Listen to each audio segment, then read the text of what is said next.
একবার রুকিয়া করলেই কি রোগী সুস্থ হয়ে যাবে? এই প্রশ্নটা একাধিক মানুষের।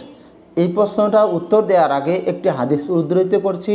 হাদিসটি মুসনাদে আহমদের ইয়ালা ইবনে মুররা রাদিয়াল্লাহু তাআলা আনহু থেকে বর্ণিত। রাসূলুল্লাহ সাল্লাল্লাহু আলাইহি ওয়াসাল্লামের কাছে একজন মহিলা তার বালক সন্তানকে নিয়ে আসলেন। এসে বললেন যে, ইয়া রাসূলুল্লাহ, আমার এই সন্তানটি জিনে আক্রান্ত, আপনি তার চিকিৎসা করে দেন। তখন রাসূলুল্লাহ সাল্লাল্লাহু আলাইহি ওয়াসাল্লাম তার বুকের ভিতরে আঘাত করলেন আর বললেন, উখরুজ ইয়া আদু আল্লাহ, হে আল্লাহর দুশ্মন, এই বালকটির শরীর থেকে বের হয়ে যাও। আনা মুহাম্মদুর রাসূলুল্লাহ, আর আমি মুহাম্মদুর রাসূলুল্লাহ সাল্লাল্লাহু আলাইহি ওয়াসাল্লাম বলছি। তখন এই বালকটির শরীর থেকে শয়তান একটি বকরির বেশে বের হয়ে চলে যায়।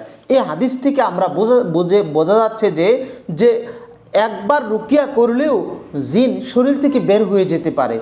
তো এইটার নির্ভর করে যে রুকিয়া করতেছেন তাই সে কেমন, আর যিনি রুকিয়াটা গ্রহণ করছেন সে কেমন। রুকিয়া যিনি রুকিয়া গ্রহণ করবেন তার পূর্ণ ইয়াকিন বিশ্বাস আল্লাহ তাআলার উপরে থাকতে হবে। যদি পূর্ণ ইয়াকিন বিশ্বাস না থেকে দোদুল্যমান হয় যে রুকিয়া কি কাজ হবে কি হবে না, এমন ধরনের দোদুল্যমান হয়, তখনও রুকিয়া কাজ করবে না। আবার আরেকটা বিষয় লক্ষ্য রাখতে হবে, যে রুকিয়া করাচ্ছেন সে আমলদার ব্যক্তি হতে হবে অথবা সে অভিজ্ঞ ব্যক্তি হতে হবে। আমলদার এবং অভিজ্ঞ, আমলদার ব্যক্তি হলেও হবে না, অভিজ্ঞতা হতে হবে। এই রুকিয়াটা একটা জ্ঞানের বিষয়, জ্ঞানের সমুদ্রের মতন। আপনি ওই অভিজ্ঞ রাকি এবং যে রুকিয়াটা গ্রহণ করতেছে সে পূর্ণ আল্লাহ তাআলার কাছে তাওয়াক্কুল করে যখন রুকিয়া করবে, অনেক ক্ষেত্রে দেখা যাবে যে একবার রুকিয়া করলেও রোগী সুস্থ হয়ে যেতে পারে। আবার দেখা যাচ্ছে যে যদি রোগের তীব্রতা বেশি হয়, শ্বাস সমস্যাটা অনেক বেশি হয়, তাহলে একবার রুকিয়ায় কাজ নাও হতে পারে, একাধিকবার রুকিয়া করতেও হতে পারে। যদি একাধিকবার লাগেও তারপরও আমরা সবর ধারণ করব, ধৈর্য ধারণ করে রুকিয়া চালিয়ে যাব।